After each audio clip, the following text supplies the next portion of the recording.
le damos la bienvenida a Juan Manuel Gispert. ¿Cómo le Juan va, Manuel Juan Manuel? Gispert, nuestro embajador en todo lo que es economía social.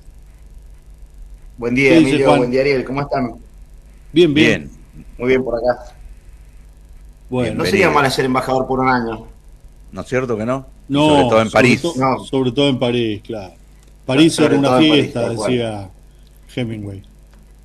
Y los embajadores Viste que los cobran... embajadores tienen, Ah, no digo que los embajadores tienen como, tienen prestigio y al mismo tiempo tienen la fama de que no se trabaja siendo embajador. Por lo menos bueno, eso las dos existe cosas son instalado en el ciertas. imaginario popular. Y En tienen muchos Claro, viáticos es casos, en increíble. euro. en muchos casos hacen grandes esfuerzos para que eso sea verdad. Claro. En muchos casos hacen gran esfuerzo, sí. Sí, hay Pero algunas digo, embajadas debe ser que podrían la estar única profesión cerradas donde... y nadie se daría cuenta, digo. Sí, Adelante, sí, Juan sí, Manuel. sí. Pero digo, bueno, eh, creo que digamos, es muy difícil no analizar la economía política en el marco de digamos, no hacerlo en el marco de las elecciones. Eh, bueno, como digo, no es mi intención hacer un análisis electoral, pero en este sentido tiene que ver. Acá hubo un dato muy llamativo que todavía no se termina de desentrañar, lo cual lo hace más interesante, que es el discurso de Alberto grabado, que se transmitió cerca de las 22 horas, cuando ya se conocían digamos, el resultado electoral, o por lo menos las tendencias más importantes, ya no iban a cambiar el resultado, donde Alberto, bueno, tuvo un discurso grabado, raro también como formato, un discurso grabado en el marco de un escrutinio electoral. Y en ese discurso, Alberto planteó varias cosas, hizo hincapié en la necesidad de trabajar con la oposición. No sé si se acuerdan que habíamos charlado tiempo atrás, donde Martín Guzmán planteaba como eje central de la política económica argentina el trabajar con la oposición en la política económica. Porque él decía que la política económica necesitaba de leyes que le den estabilidad y fortaleza y tenían que estar refrendadas por el Congreso. Y fíjense que en este momento Alberto no solamente menciona en varias oportunidades en su discurso la importancia de trabajar con una oposición constructiva, que se pueda dialogar, que se puedan poner de acuerdo en algunos puntos. En un momento dice una frase algo así como, en todo lo que podamos acordar, aclara, como sabiendo que hay un límite en eso. Y el dato más importante es que dice que va a presentar a principios de diciembre un plan económico que fue, y dice explícitamente, acordado con Cristina, o sea, con mi equipo económico, con Cristina, con las distintas fracciones del Frente de Todos, y al final aclara y con el Fondo Monetario Internacional. Eh, yo creo que lo principal, digamos, lo mejor que pasó en ese contexto de ese discurso, que raro que fue grabado porque uno no sabe tampoco cuándo fue grabado eso, es que modificó totalmente la agenda. Fíjense esto que hablamos siempre de cómo la economía y la política están de la mano. Este planteo del presidente ya pateó para adelante la agenda y el resultado electoral casi que no se ha discutido. Digo, Bueno, ese anuncio en ese momento permitió que no se pudiera explotar de alguna manera el triunfo político del Juntos por el que sacó cerca de 10 puntos más que el Frente de Todos, o sea, si uno suma los votos de todo el país, sí, la diferencia 8,3% cercana a más. los 10 puntos. Sí, 42,18 el Juntos por el Cambio contra 33,87 el Frente de Todos. Y en ese sentido, bueno, pateó la agenda para adelante, hoy se está discutiendo este plan económico que va a ser presentado en el Congreso. De alguna manera, esto parece una concesión al discurso de Juntos por el Cambio de los últimos tiempos, que planteaban que en la economía, el problema de la economía era que había falta de rumbo, una falta de un plan claro, un plan explícito, que para como nosotros tuvimos frases poco felices como que no hacía falta tener plan económico. Pero el punto es, parece una concesión tiene que ver con lo que planteaba Guzmán, de la importancia de que se discuten en el ámbito del Congreso las leyes económicas. En eso, digo, por lo menos en términos conceptuales, me parece que tiene que ver con eso la salida, y creo que plantear un plan económico a ser debatido en el Congreso de la Nación va a plantear una agenda de discusión ya propuesta como iniciativa del gobierno, y va a ayudar a que el eje de la discusión, esperemos que el eje de la discusión pase por el tema económico y no puedan, digo, esconder sus verdaderos pensamientos de política económica detrás de las típicas denuncias de corrupción. Digo, porque cuando uno repasa la campaña electoral, fíjense que ya los últimos spots ya no se discutía nada, sino que se planteaba como hay que poner un freno a Cristina. Era un poco el hilo conductor de las campañas opositoras al gobierno nacional, y esta iniciativa probablemente los lleve a discutir temas en los que no creo que sean tan cómodos para Juntos por el Cambio, porque desnuda parte de su pensamiento más complicado, que es lo que lleva a Mauricio Macri a perder las elecciones, que es su pensamiento económico, su política económica aplicada de endeudamiento, de achicar el Estado, de dolarizar las tarifas. Ya en las últimas semanas previas a la campaña había aparecido como un debate bastante fuerte de dolarizar la economía. Inclusive creo que hay un par de candidatos a legisladores que tienen proyectos de ley para dolarizar la economía de Argentina.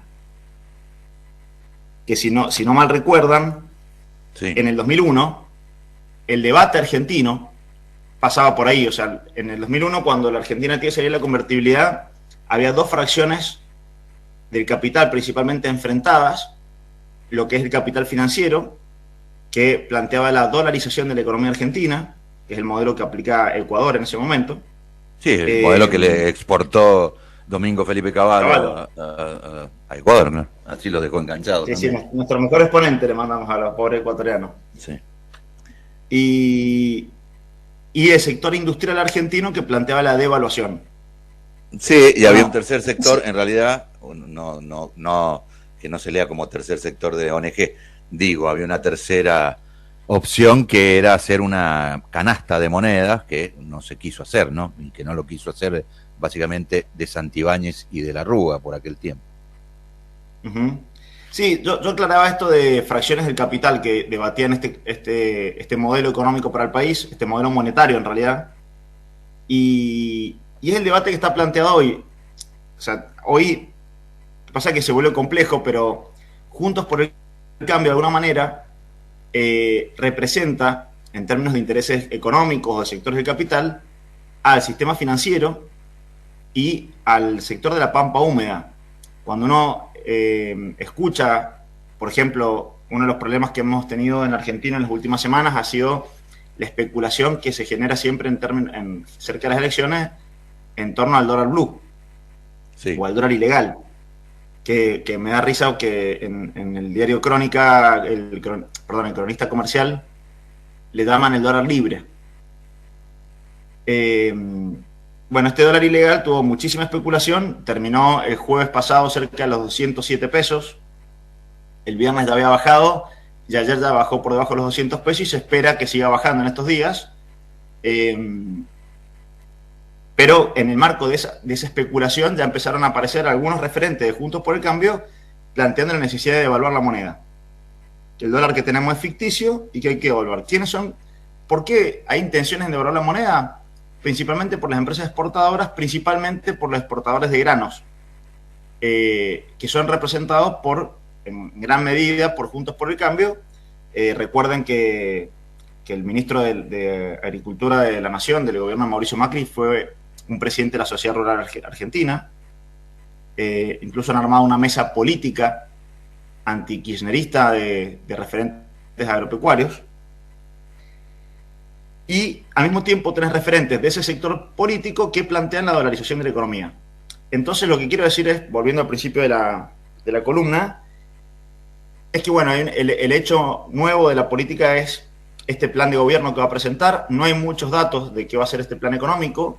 Según lo que dicen algunos periodistas especializados, es que van a adelantar en una ley ciertas variables centrales de los presupuestos que siguen, porque es un plan plurianual donde se van a tratar de dejar establecidos por ley una política de evaluación, una política de fiscal, en realidad de gasto y recaudación, digamos, que quede con una especie de cerco la política fiscal manejada por esta ley, y establecer porcentajes de inversión y de inversión pública, de obra pública, en el presupuesto de la Nación, que no dependa tanto de la voluntad de los presidentes, porque este plan excedería al mandato de Alberto Fernández, y también un porcentaje del PBI atado a políticas sociales, entendiendo la problemática social grave que atraviesa el país.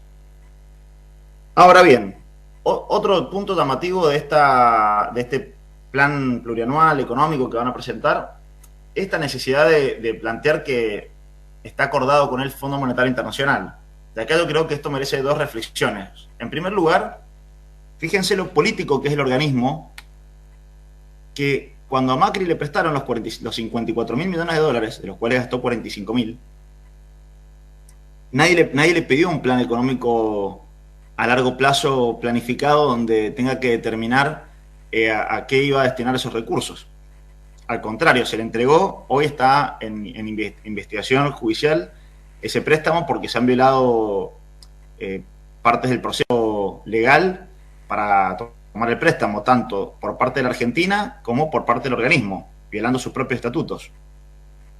Y sin embargo, el dinero se giró en ese momento, muy apurado, en un contexto electoral también, y ahora la Argentina, que ha ido pagando las cuotas hasta ahora del Fondo Monetario y que está negociando una refinanciación de eso, se le exige que presente un plan de gobierno apoyado por la oposición, un plan económico.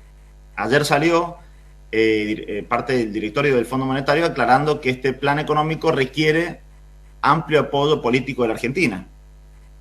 O sea, de alguna manera condicionando al Estado Nacional a no, tener de alguna manera no, de todas las maneras. Está presionando Sí. al Estado Nacional para que presente variables que le sean afines a los intereses de los mercados. Sí, igual... Cosa que han algunos intentado hacer con todos los presidentes, los poderosos de este país, inclusive una vez en forma pública lo intentaron con Néstor Kirchner de publicar el editorial principal y firmado, cosa que no era usual, en el diario La Nación, diciéndole cuáles eran las condiciones que él tenía que cumplir para poder gobernar. Esto es más o menos lo mismo, nada más que en la mitad del mandato y sin firma, pero ya sabemos quiénes están detrás de estas posiciones, ¿no? Sí, algunos analistas económicos, bueno, con el afán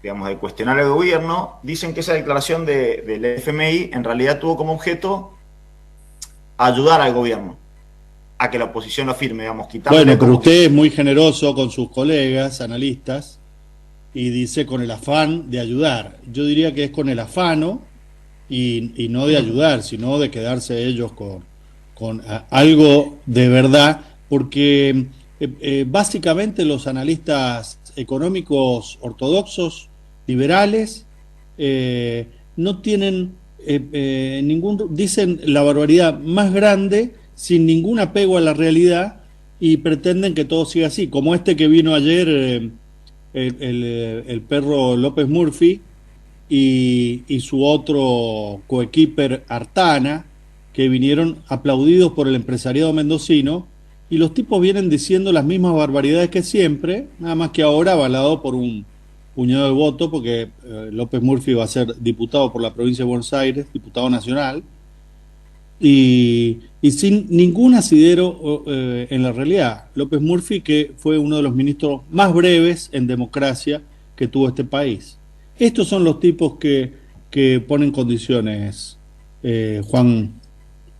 Sí, no hay duda que esto es una pérdida de soberanía. Cuando hablamos de economía política, digo, cómo se ha corrido el lugar del poder, el centro de poder, o sea, el resultado de la política económica de Mauricio Macri fue correr el centro de poder de las decisiones económicas de este país al extranjero, al fondo, no al extranjero, sino a un organismo multilateral dominado absolutamente por los países centrales y principalmente por los Estados Unidos.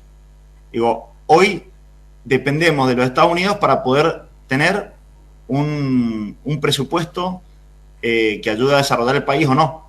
Digo, Estados Unidos tiene en sus manos decidir si la riqueza generada por los argentinos se queda en Argentina o va a pagar deuda.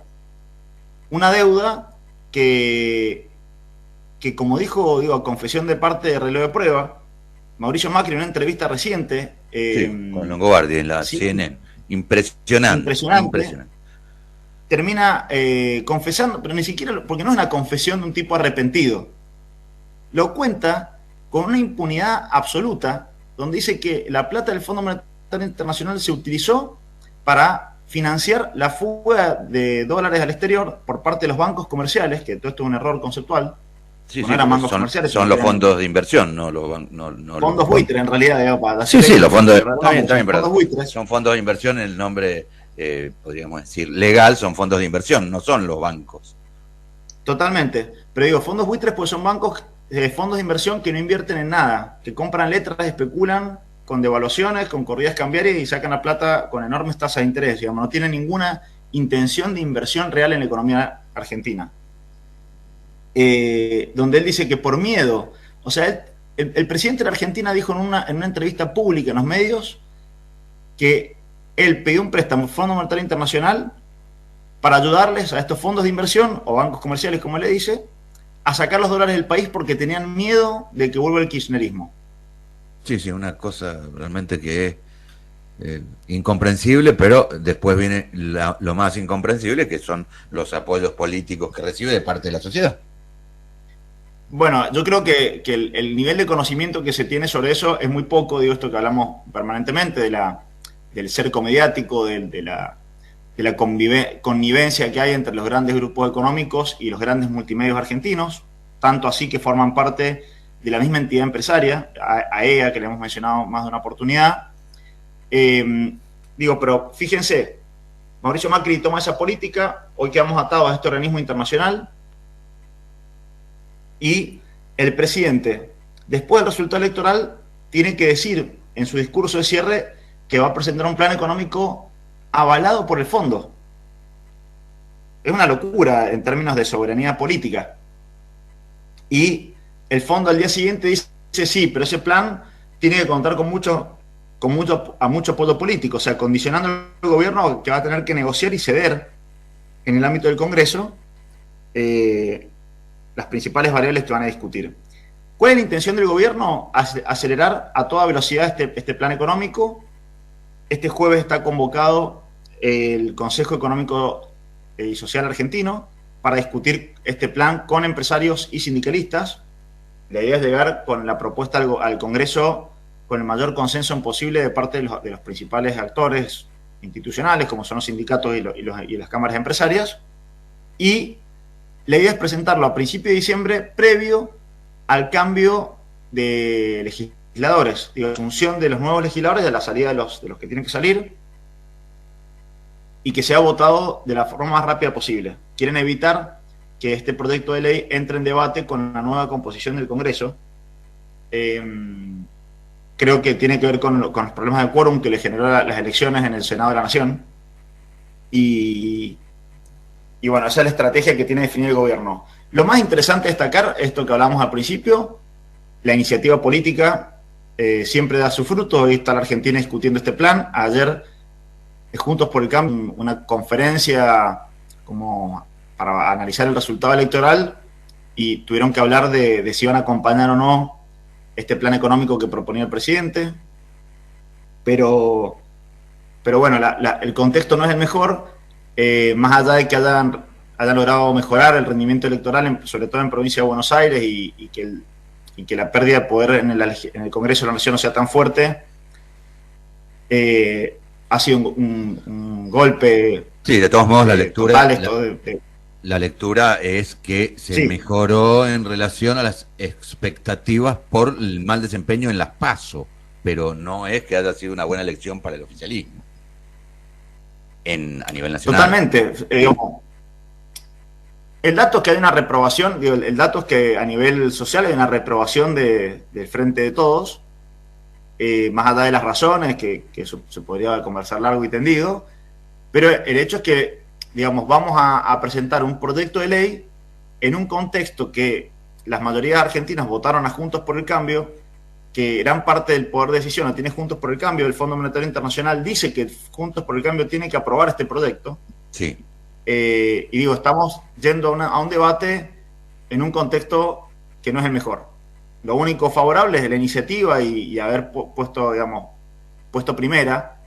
Sí, no es, a ver, no es un detalle, no es un detalle estratégico el hecho de que haya sido ese mensaje grabado, desprovisto de cualquier cuestión de carácter pasional que pudo haber tenido, y además mostrando a un presidente prolijo, algo que les gusta básicamente a la gente de los fondos de inversión y a los, como le denominan, a los mercados y también a la FMI. Entonces fue estratégicamente correcto porque eso también permitió que no estallaran los papeles en las bolsas para que el dólar no se disparara. Bueno, son medidas para atenuar lo que puede llegar a venir ante una derrota electoral.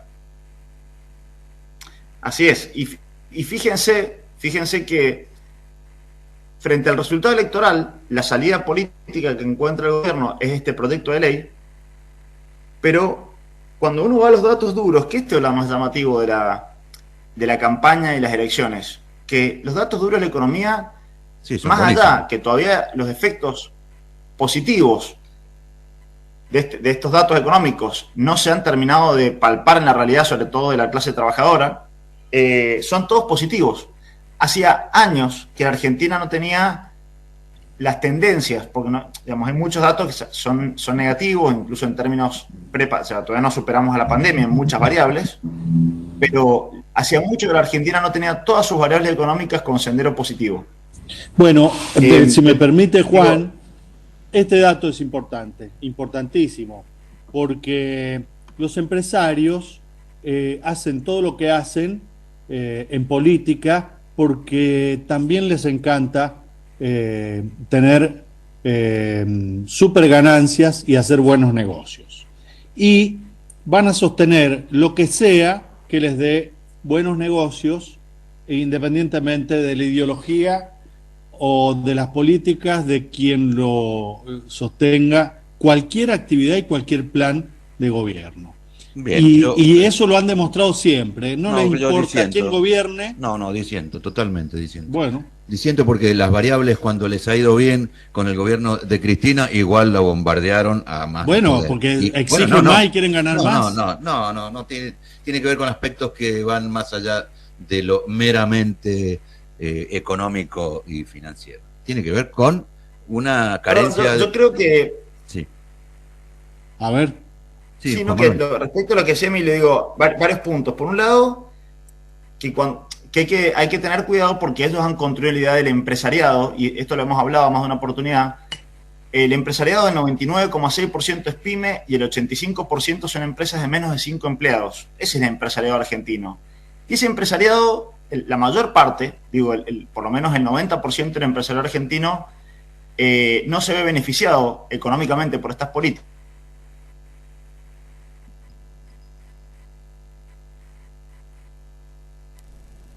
(8:57) la temperatura en Mendoza capital asciende un poquito, en este caso a 12 grados. Adelante.